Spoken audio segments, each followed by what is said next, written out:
Dobrý deň, vážení spoluobčania. Vítam vás tu na tejto našej protestnej akcii proti asociálom na Slovensku a samozrejme cigánskym parazitom v Košiciach. Nakoľko na tejto našej akcii mal pôvodne vystúpiť aj pomerne známy slovenský nacionalista, mestský policajt Marian Mišun, dovoľte mi, aby som tu aspoň symbolicky prečítal jeho plánovaný príhovor. A najprv vám prečítam poučenie pre účastníkov. V zmysle zákona číslo 84/1990 zbierky zákona o zhromažďovacom práve v znení neskorších predpisov sú všetci účastníci pochodu povinní dbať na pokyny zvolávateľa a usporiadateľov a zdržať sa všetkého, čo by narušilo riadny a pokojný priebeh zhromaždenia.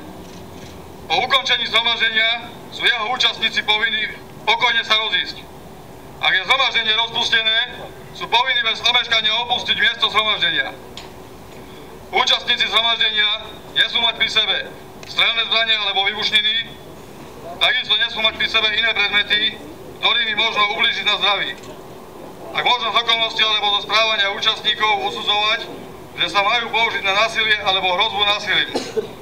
Pozor na heslá, gestá a transparenty. Účastník zhromaždenia nesmie mať svoju tvár zakrytú spôsobom znemožňujúcim jeho identifikáciu, ak je proti nemu vykonávaný služobný zákrok príslušníkmi policajného zboru a príslušník policajného zboru ho na odkrytie tváre vyzve. Takže všetkým vás žiadam, aby tento protest, ktorý bohužiaľ magistrát mesta Košice nepovolil, aby prebehol bez akýchkoľvek problémov, bez akýchkoľvek provokácií a nenechajte sa vyprovokovať nejakými asociálmi. A týmto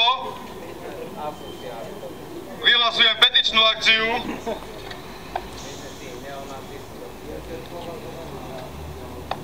akciu za prehlbenie ochrany práv slušných ľudí. Teraz vám prečítam príhovor Mariana Mišuna. Slovenky, Slováci, nacionalisti. Naša pravda sa opäť ukázala. Nie je to tak dávno, čo nás nacionalistov, médiá a skorumpovaní politickí darmožrači zosmiešňovali, označovali za hlupákov, extrémistov a rasistov, keď sme si dovolili upozorniť, že na Slovensku týka nebezpečná časovaná bomba, cigánsky problém. Títo nepriatelia slovenského národa najčastejšie tvrdili, že my, skutoční nacionalisti, sme príliš mladí a neskúsení a preto údajne problémom ešte nerozumieme. Od brutálneho policajného zásahu v Šelických Michalianoch už ubehli 3 roky. Odrazu dnes všetci z politikov, ktorí nám tu od roku 89 vládli, rozprávajú to isté, na čo sme ich už dávno upozorňovali. Práve preto je veľmi dôležité nenaletieť týmto politickým divadelníkom, ktorí doposiaľ ukázali, že najlepšie, čo vedia, je klamať, kradnúť, prípadne sľubovať. Naposledy nám to ukázal Fico, ktorý nám všetkým sľuboval istoty. V minulosti to bol cyklista Zurinda, ktorý sľuboval dvojnásobné platy. Rovnako je doslova na smiech, ak dnes Kaliňák a Fico idú rozprávať, že vedia cigánsky problém riešiť. Pričom v predchádzajúcom volebnom období ich zaujímalo iba to, ako všemožne cigánov zvýhodňovať, prípadne ako na cestách oškúbať čo najviac motoristov na pokutách. Dúfam, že práve v dnešnom náročnom období počas svetovej krízy kapitalizmu sa nám Slovákom konečne začala odkrývať skutočná pravda.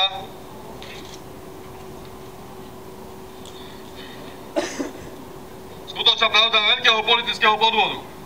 Realita je taká, že pokiaľ dnes chceme dosiahnuť skutočnú zmenu, nemôžeme viac dať šancu tým istým politikom, ktorí nás v minulosti oklamali a okradli. Veď práve oni dnes môžu za to, že naše strategické podniky sú rozkradnuté, mnohí pracujúci Slováci žijú ako otroci a zlodeji a paraziti sú viac ako slušní pracujúci ľudia. Nezabúdajme ale, že Slovensko dnes nečelí len cigánskému problému a ekonomickej kríze, ale aj kríze morálnej. Krajina, ktorá kedysi mohla byť hrdá na svoj vzdelávací systém a nízku kriminalitu, dnes čelí totálnemu morálnemu úpadku.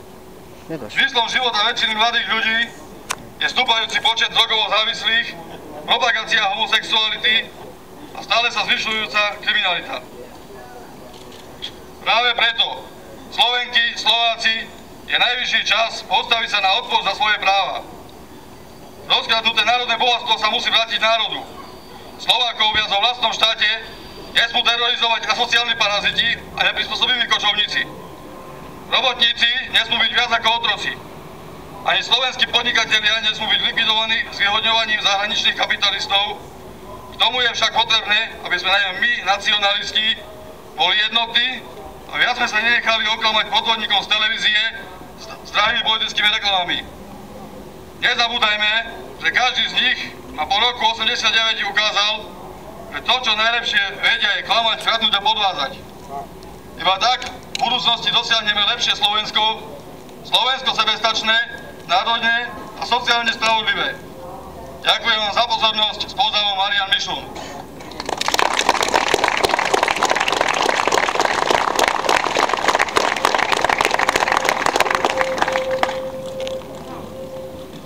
Takže pristúpime k podpisovaniu petície za prehlbenie ochrany práv slušných ľudí. Trošku túto petíciu priblížim. My dolu podpísaní občania Slovenskej republiky sa obraciame na základe článku 27 Ústavy Slovenskej republiky a zákona číslo 85/1990 zbierky o petičnom práve znení neskorších predpisov na Národnú radu Slovenskej republiky s petíciou z dôvodov zhoršujúcej sa situácie spolunažívaní občanov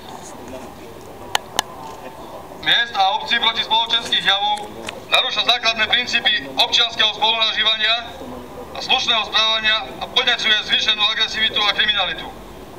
Uvedené okolnosti negatívne ovplyvňujú a narúšajú každodenný život disciplinovaných spoluobčanov.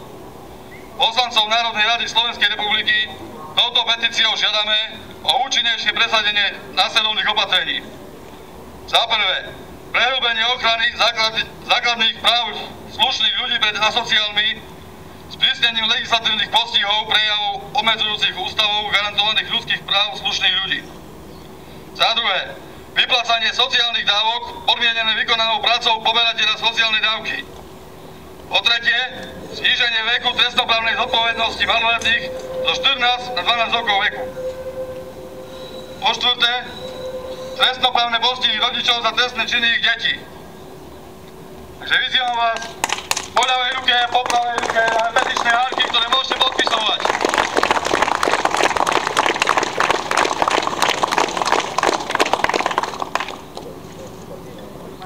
Kde podpisujem? Teraz dám slovo pani, ktorá bola podvedená štátom.